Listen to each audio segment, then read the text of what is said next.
A more detailed account of the deal that Dick cut, unquote, comes from the person referred to in the Christopher Hitchens article, namely Barbara Honecker.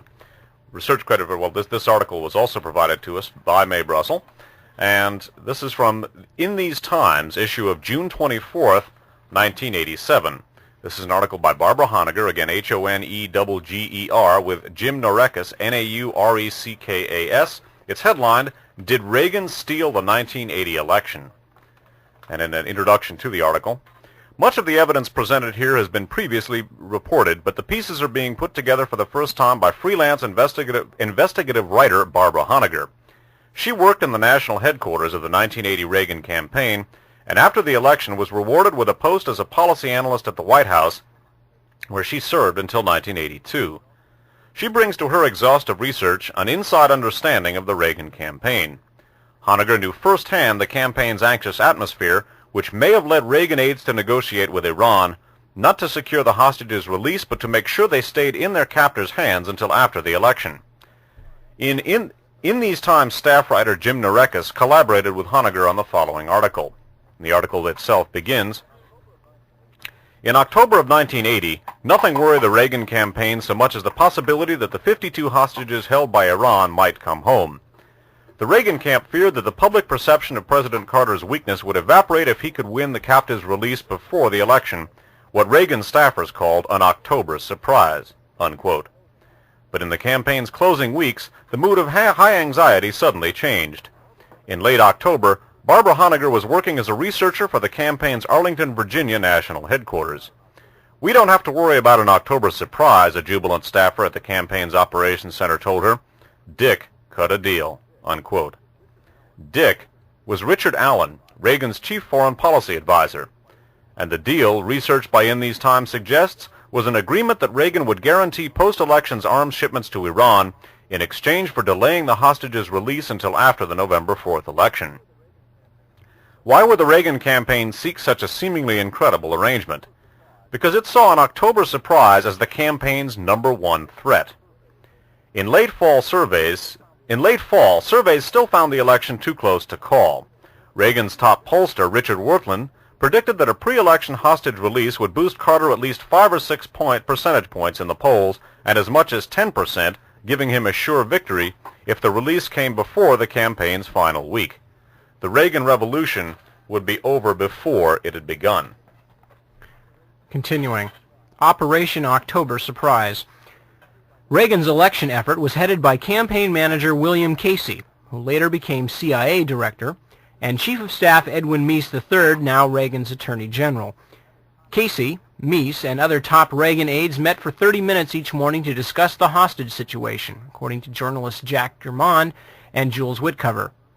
Germond and Whitcover wrote that the campaign anticipated the October surprise with a, quote, trepidation bordering on paranoia, unquote. Casey and Meese named Allen to head a 10-man October surprise group, whose purpose, the New York Times wrote on October 7, 1980, was, quote, the guessing of possible Carter moves and the formulation of counter moves to preserve Mr. Reagan's current lead in the polls, unquote. Let me just read that phrase again. This is self-admitted from the New York Times at that very moment that this stuff was going on. This was published in the paper. Think about this in light of this being, on one hand, a government action being carried out by a sitting president, and the other camp being a political campaign. The October Surprise Group's purpose was, quote, the guessing of possible Carter moves and the formulation of counter moves to preserve Mr. Reagan's current lead in the polls, unquote. The group included soon-to-be Reagan officials like Fred E. Clay, now Undersecretary of Defense, and John Lehman, who served as Reagan's Navy Secretary. The group's activities were part of what Casey described to reporters as the campaign's, quote, intelligence operation. It was investigated in 1983 by a congressional subcommittee chaired by Representative Donald Albosta, Democrat from Michigan, after reports surfaced that Reagan had prepared for the October 28, 1980 debate by using material stolen from the Carter campaign. In May 1984, the committee released two-volume, 2,413-page Albosta report titled, quote, Unauthorized Transfers of Non-Public Information During the 1980 Election. The report details the campaign's inner workings and includes dozens of confidential memos. But coming out at the height of Reagan's popularity, the report received little media attention and was quickly forgotten. The Albosta report established that Admiral Robert Garrick, the campaign's, quote, research and policy development director, arranged for retired military officers to gather intelligence on U.S. aircraft movements that could indicate a forthcoming hostage release. Shortly before the election, Meese wrote a confidential staff memo saying that Garrick would be working full-time on, quote, activities relating to our response to the hostage issue, unquote. To continue with in these times. Again, Garrick also set up an operations center, unquote, in Arlington, Virginia, run by Stephen Halper, Director of Policy Coordination. The center supposedly monitored news, but the memos written by Halper to Meese uncovered by the Albosta investigation all dealt with internal Carter campaign matters. One of Halper's top officers, Robert Gambino, was formerly the CIA's Director of Security and had been George Bush's bodyguard during his campaign for the Republican presidential nomination. The other officers at the Operations Center, Davis Robinson, Michael Smith, and Moncrief Spears, were also veterans of the Bush campaign, which had extensive intelligence contacts from Bush's 1976-77 tenure as CIA chief. The campaign's intelligence efforts paid off. Reagan public relations aide Peter Hannaford wrote in The Reagans, A Political Portrait, that in late September of 1980, quote, the Reagan camp's intelligence detected that the Carter White House was negotiating for the release of the American captives in Iran, unquote, and in fact the Carter administration was talking to Iran about freeing the hostages before November 4th, according to the memoirs of Carter administration officials. On October 15, 1980, Allen, as head of the October Surprise Group, sent a memo to Reagan and his closest advisors warning that a hostage release could come before the election like a bolt from the blue, unquote, because of Iranian President Abul Hassan Bani Sadra's desire to rid himself of the hostage crisis. You are probably safe for this week and maybe even next week, a source told John Wallach, a reporter friendly to the Reagan campaign, according to Allen's memo. Surprises could happen at the end of the month, unquote. Allen later said that the source was Carter's Secretary of State, Edmund Muskie. Remember Edmund Muskie? He, of course, was a third member of the Tower Commission. The man with no name. About this time, Allen took part in an extraordinary meeting first revealed by Bob Woodward and Walter Pincus in the Washington Post on November 29, 1986, and reported more fully by Alfonso Chardy in the Miami Herald last April 12. According to the Herald, Allen, his aide Lawrence Silberman, and Robert McFarland, then working for Senator John Tower, Republican of Texas, on the Senate Armed Services Committee, met with, quote, a man who said he represented the Iranian government, unquote, in early October 1980. The Post described the envoy as an Iranian exile, unquote. I would interrupt, that would incidentally fit the Cyrus Hashemi description, obviously not definitive but worth taking note of. The Post described the envoy as an Iranian exile, unquote. According to the Herald, he made this offer to Reagan's men. Iran would release the hostages to Reagan, not Carter, in order to ensure President Carter's defeat in the November election, unquote.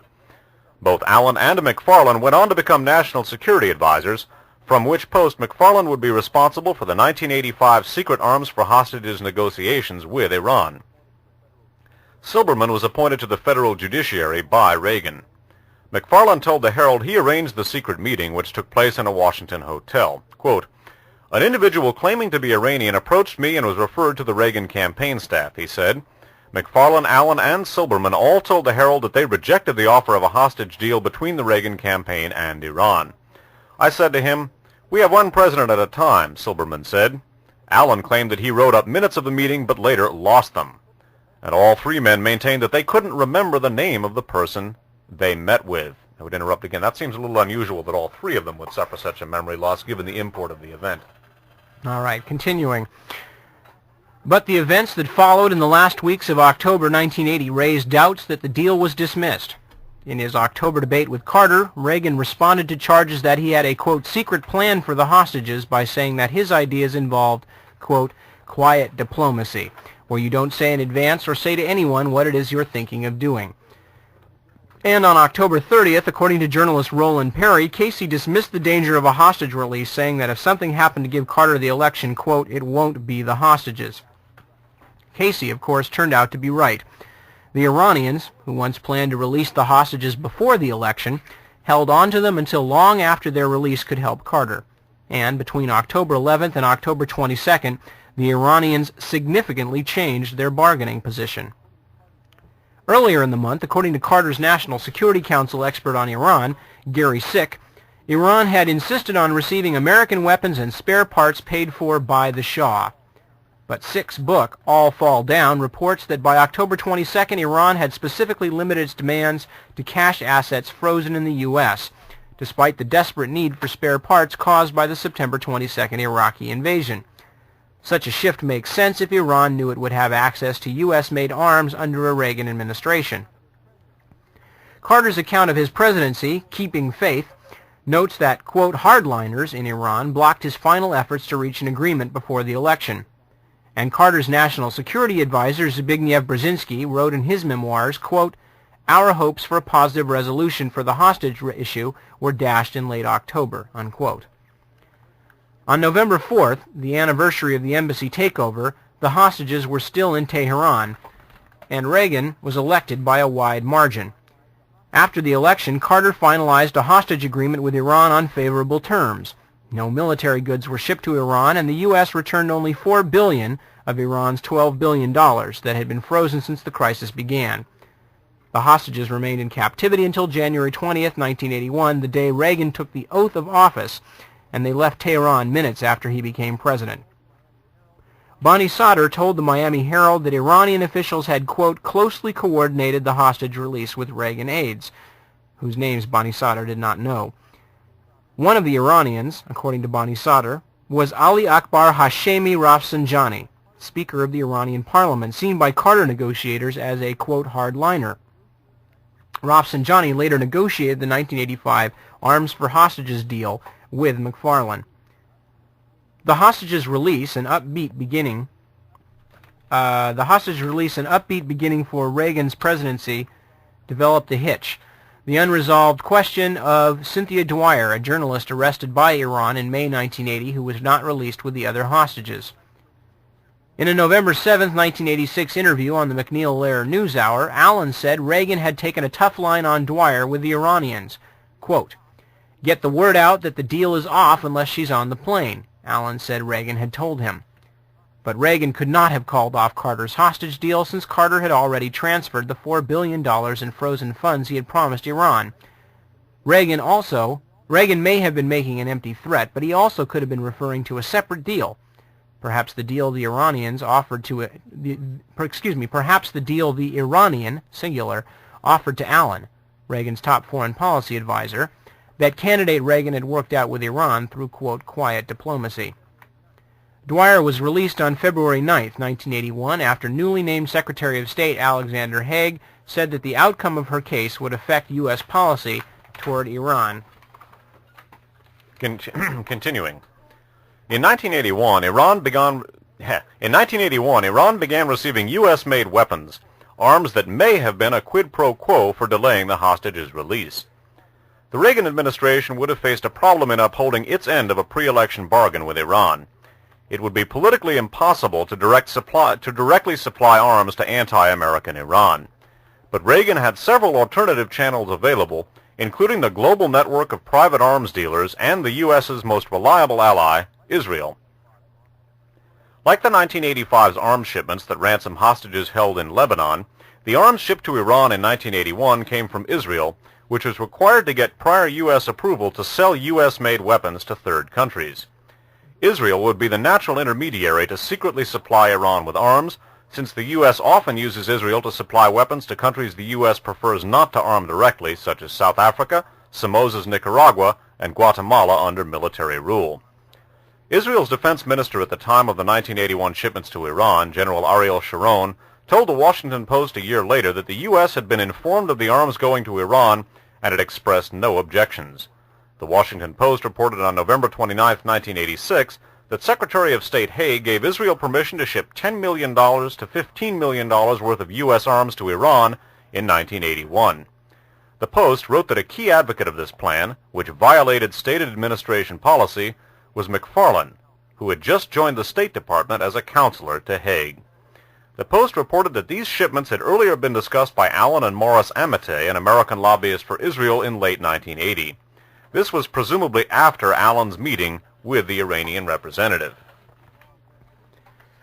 Others involved in approving the Israeli shipments of U.S.-made weapons were Michael Ledeen, who was working for McFarlane, and Richard Secord, who was then the Assistant Secretary of Defense with responsibility for the Mideast.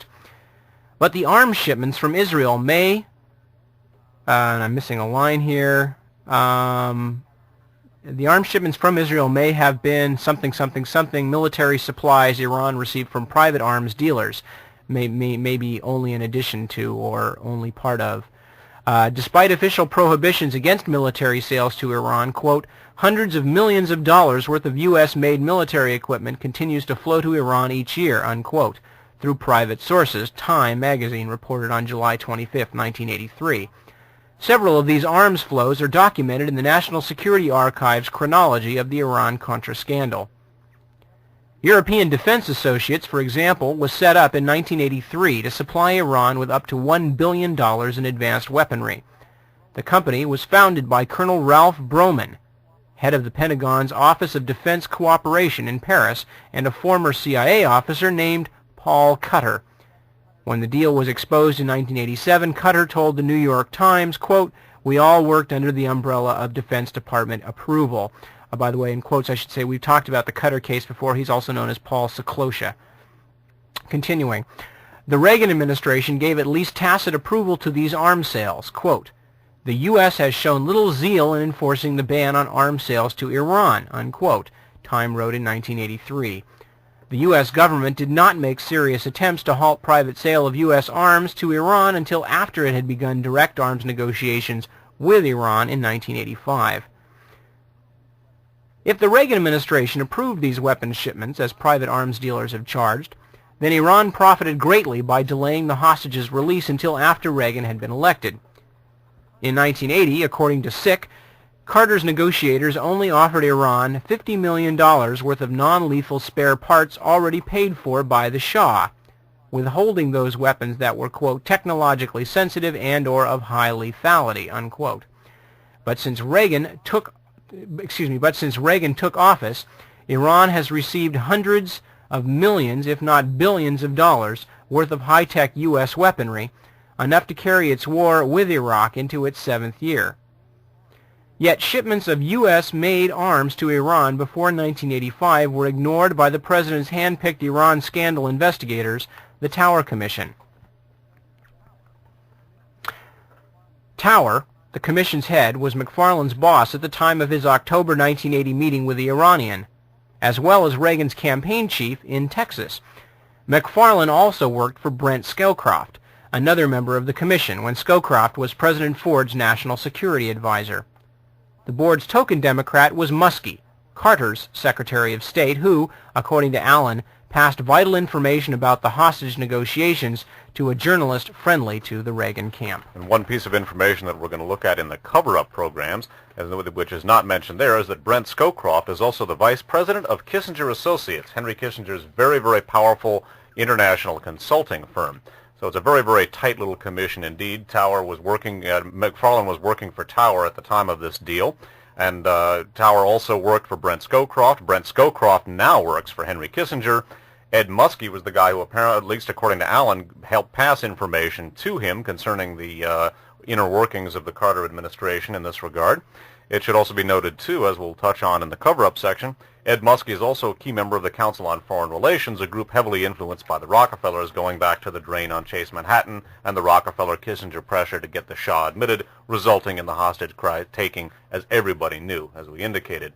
So again, we're going to take a break now and come back, and we'll sum a little bit of this up, and then we're going to plunge on still further with the final section of the broadcast. But I think the overall outline of the machinations, it wasn't the administration at the time that the Reagan campaign was involved in, are becoming clear. And again, the extent to which this administration, which came in decrying terrorism, has in fact thrived, established itself in the first place, and perpetuated itself through the deliberate strategic manipulation of the terrorism it pretends to be so opposed to, I think is becoming clear.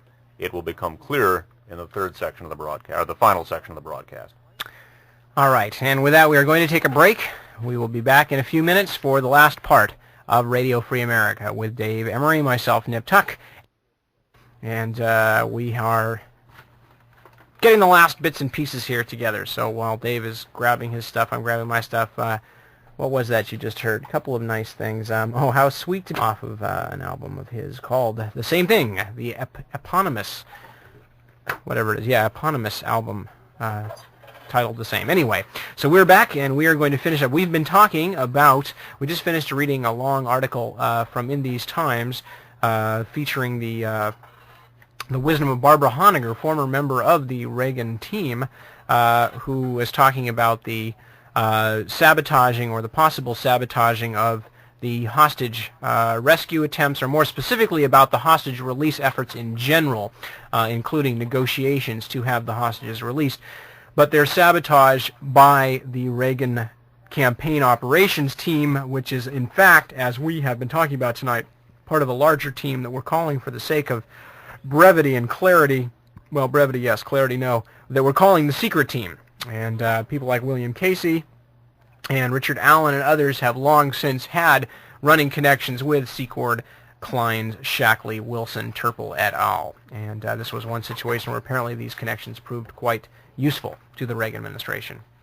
We're going to take a look now at a couple of other strategic uses of, terrorism or terrorist figures. In the first case here, Muammar Gaddafi, that manipulation, again, strategic manipulation of terrorism and terrorist figures to essentially destabilize, to influence U.S. electoral results.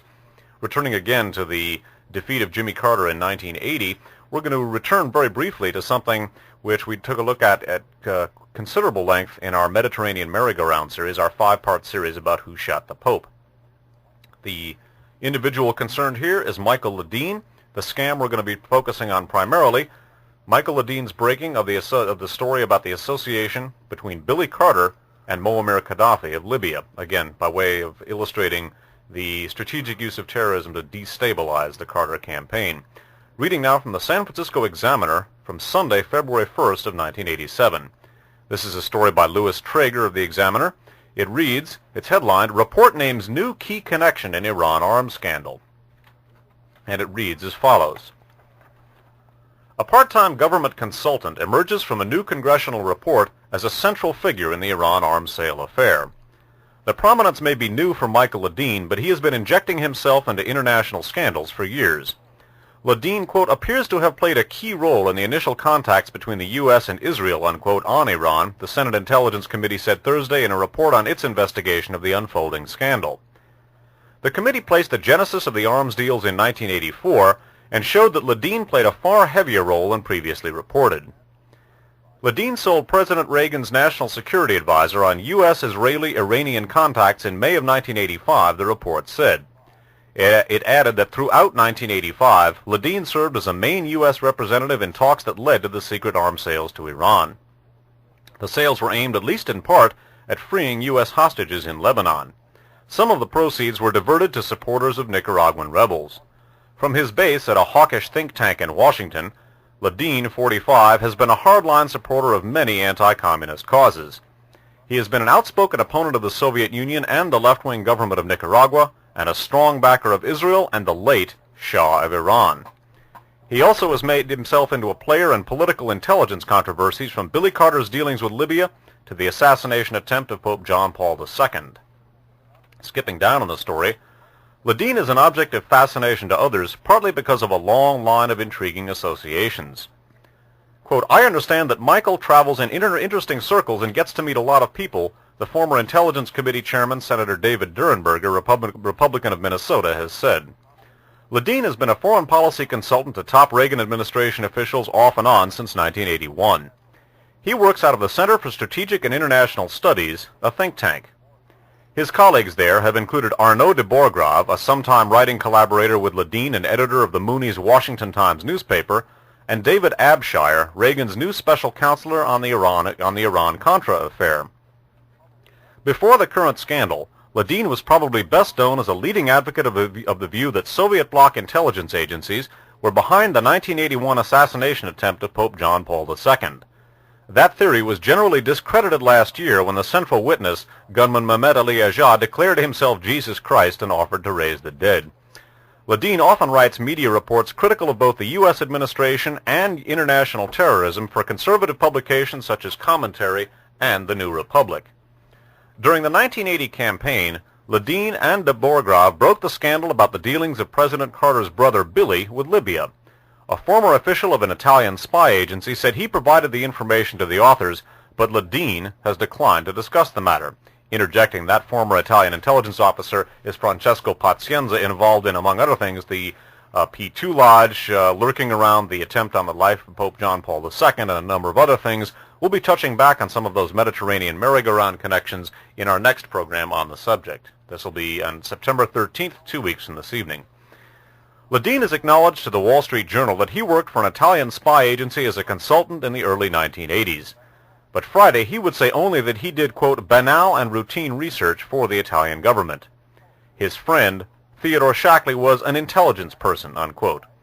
In 1982, Shackley, a former CIA official, came under investigation in an $8 million overbilling of the Pentagon in an arms shipment to Egypt.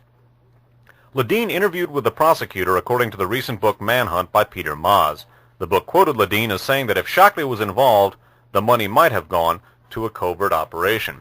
So the Ledeen-Pazienza association on the Billy Carter story, the Billy Carter connections to Gaddafi, is worth noting here. Again, indications of the manipulation of terrorism or terrorists to destabilize the Carter campaign and, in effect, overthrow United States law. Now we're going to talk about another deal that was being made on the eve of another election, this being the Senate and House elections of 1986. The article is from the San Jose Mercury News for Friday, June 5th, 1987. Headline, Hakim said he was told Reagan okayed plan for election eve hostage release. The article is by R.A. Zaldivar and Charles Green of the Mercury Washington Bureau. I should just mention again, I know this will sound silly to all the hardcore listeners, but I want to make a quick distinction between Cyrus Hashemi and Albert Hakim, since they're both Middle Eastern names, sound somewhat similar. Albert Hakim is the middleman in the officially acknowledged arms for hostages deal between the Reagan administration and Iran. Hakim worked here in the Bay Area with, among other people, Secord. And Ed Wilson, among others. But anyway, the other man, Cyrus Hashemi, is the one who is currently dead and probably will stay that way, who was involved in one other arms shipment to Iran, and we think might possibly have been the man who came with the October surprise message from the Iranian government. That's certainly a hypothesis. That's a hypothesis. That's we say possibly. We think he might be. Anyway, reading from the article, again, headline, Hakim says he was told Reagan okayed plan for hostage release, election eve. Dateline, Washington. Iran-Contra money man Albert Hakim testified Thursday that Lieutenant Colonel Oliver North delegated him to broker an election eve arms for hostages deal in which the Reagan administration would help free 17 terrorists charged with bombing the U.S. and French embassies in Kuwait. Hakim also said North, then a National Security Council aide, told him in October that President Reagan had approved the plan. In testimony that shed new light on the secret White House opening to Iran, Hakim also said that he had discussed the need to pay bribes to Iranian officials with North, who approved in principle. Hakim, an Iranian-American businessman from Los Gatos who was the operation's financial middleman, said North left him alone to negotiate with Iranian officials after an October 1986 meeting in Frankfurt, West Germany. North wanted the 5 U.S. hostages being held by Muslim fundamentalists in Beirut home before Election Day, and left the meeting to return to Washington after the Iranians told him they couldn't deliver. Hakim said. He said North told him he had 6 hours to save the deal. Quote, "The subject of the election was definitely discussed," said Hakim. He wanted to gain the release of the hostages to enhance the position of the president, unquote. At the time, Reagan was campaigning full-time in an ultimately unsuccessful effort to preserve a Republican majority in the U.S. Senate. The deal resulted in the shipment of 500 TOW anti-tank missiles from the United States to Iran in exchange for the release of hostage David Jacobson on November 2nd. The 17 terrorists, held in connection with the December 12, 1983 bombing of the U.S. and French embassies there that killed 4 and wounded 87, were not freed, and Secretary of State George Shultz later repudiated any such deal. And once again, we see something which at this point is sort of a numbing pattern, but using the hostage situation in such a way as to manipulate U.S. electoral results. Again, that would seem perhaps almost hackneyed at this juncture, but it's worth noting that this has been a key feature of this administration, even before it was an administration. The final section of our broadcast this evening is going to take a look at something even more sinister that developed out of this October surprise group, namely a contingency plan to declare martial law in the United States and suspend the Constitution. One of the things that's worth noting about this is this contingency plan was being developed in response to a number of different possibilities, including terrorism, unquote, in the United States by alleged Central American terrorists infiltrating along with illegal refugees from Latin America. Another possibility would be widespread public opposition to a U.S. military adventure abroad. One of the things we looked at the tail end of our last Radio Free America on this subject, Radio Free America number 30, was not only the involvement of the Turple Wilson team, according to the Christic Institute, in the Lepenka bombing, but a plan to blow up the U.S. Embassy to Costa Rica, killing the U.S. ambassador, blaming that on the Sandinistas, using that as an excuse to invade Nicaragua. It is a safe bet that in such an eventuality, there would be widespread protests against the military venture in the United States. The Reagan administration was prepared to suspend the Constitution and declare martial law in response to this. And again, the massive contacts between the Reagan administration and terrorists and the Turple Wilson team in particular, we took a look at it in our last program. We're going to be taking a look at it in Radio Free America number 32, the third of our programs on the terror connections to the Iran-Contra scandal. Word about this martial law plan was broken, again, by that same excellent reporter who works for both he writes for the Miami Herald-Eagle. His stories are also accessed in the San Jose Mercury News. Reading now from the San Jose Mercury News of Sunday morning, July 5th of 1987. This is a story by Alfonso Chardy, headlined, North and the Secret Government, subheaded Martial Law Plan Among Work of Reagan Advisors, Dateline, Washington.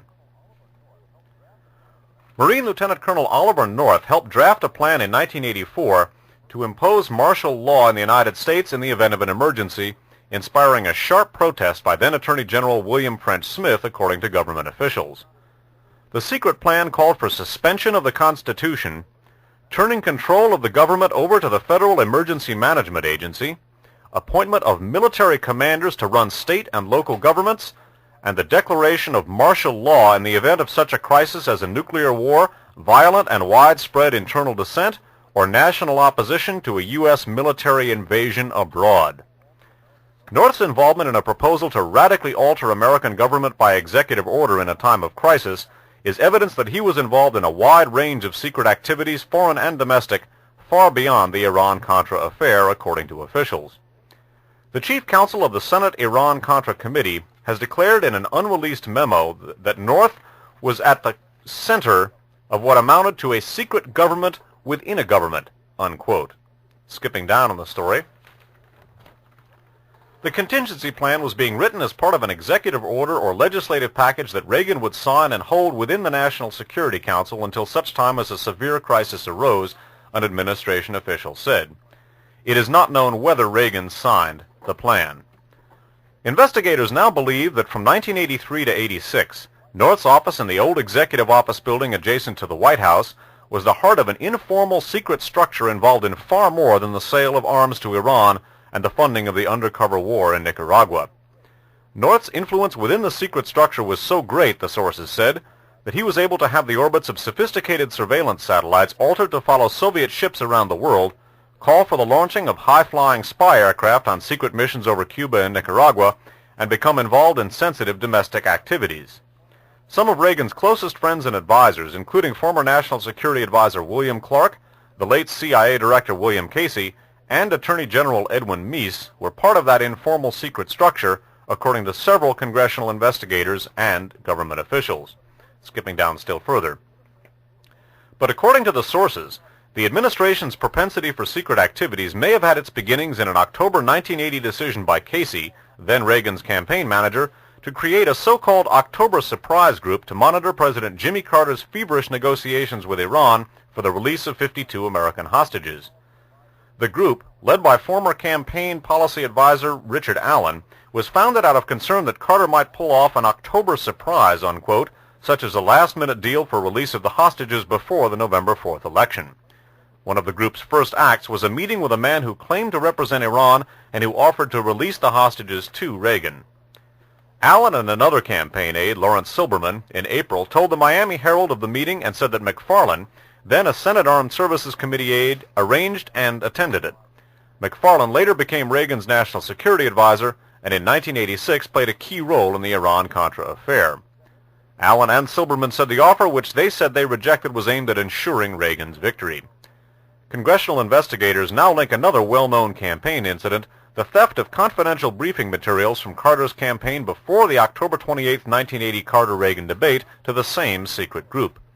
The investigators now believe that Casey somehow obtained the materials used to brief Reagan on what Carter was likely to say and passed them to James Baker, another top Reagan campaign aide who in Reagan's first term served as White House Chief of Staff. That last section obviously is by way of review for a number of different articles that we read this evening. It should be noted that out of this group grew the martial law plan. And this plan for establishing martial law in the United States was termed in the Christic Institute affidavit, well, it actually was termed Rex 84. And a good account of the Rex 84 martial law plan was in, or is presented in the affidavit by Daniel Sheehan of the Christic Institute. Continuing, or not continuing, but reading from the Christic Institute and the Christic Institute Sheehan affidavit, Sheehan writes as follows: At the end of March of 1984, I communicated to sources 4, 5, and 6, and 7 the information communicated to me earlier in March by Protestant ministers, source number 1. And I asked them to ascertain for me the source of this accusation that the Catholic Church participants in the sanctuary movement were somehow involved in smuggling into the United States, quote, known communist terrorists, unquote, unquote, who planned to form themselves once inside the U.S. into, quote, military cadres to undertake the launching of military assaults against U.S. military installations, domestic communication centers, and domestic water resource systems. In the event that President Reagan deemed it necessary to initiate direct military action by U.S. forces in Central America, either in El Salvador or in Nicaragua. During the second week of April of 1984, I was informed by Source 4 that President Ronald Reagan had, on April 6, 1984, issued National Security Decision Directive Number 52, authorizing Federal Emergency Management Agency Director Louis O. Giuffrida and his deputy Frank Salcedo to undertake a secret nationwide, quote, readiness exercise, codenamed Rex 84. This exercise was to test the, quote, readiness of the Federal Emergency Management Agency to exercise civilian supervisory authority over Defense Department personnel, the personnel of all 50 state National Guard units and numerous state-based, quote, State Defense Force units, which were to be established at the behest of FEMA by state legislative enactments. In the event that President Reagan chose to declare a state of domestic national emergency, concurrent with the launching of a direct United States military operation into Central America. This military operation was to be codenamed, quote, Operation Night Train. According to source number 4, the mission of the FEMA operation was to be tested pursuant to this Rex 84 readiness exercise. This purpose was twofold. The mission was twofold. First, the Federal Emergency Management Agency, after, quote, deputizing all Department of Defense personnel and State National Guard personnel, ostensibly so as to make such personnel civilians and to thereby avoid violating the congressionally enacted Posse Comitatus Act, the FEMA would then undertake to test its ability to seek out and take into custody some 400,000 undocumented Central American aliens throughout the United States, and then to intern said Central American aliens in 10 military detention centers, to be established during this Rex 84 readiness exercise at 10 U.S. military bases throughout the United States. These undocumented Central American aliens were to be held at these detention centers during any real emergency, any real such presidentially deemed state of domestic national emergency, without the right of habeas corpus until President Reagan declared the state of national emergency to be at an end.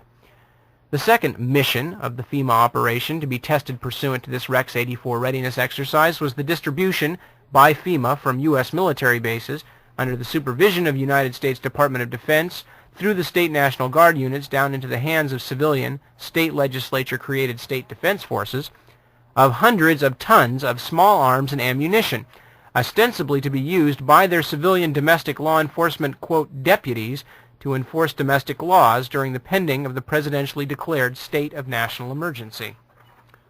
Skipping down a little bit in the Sheehan affidavit.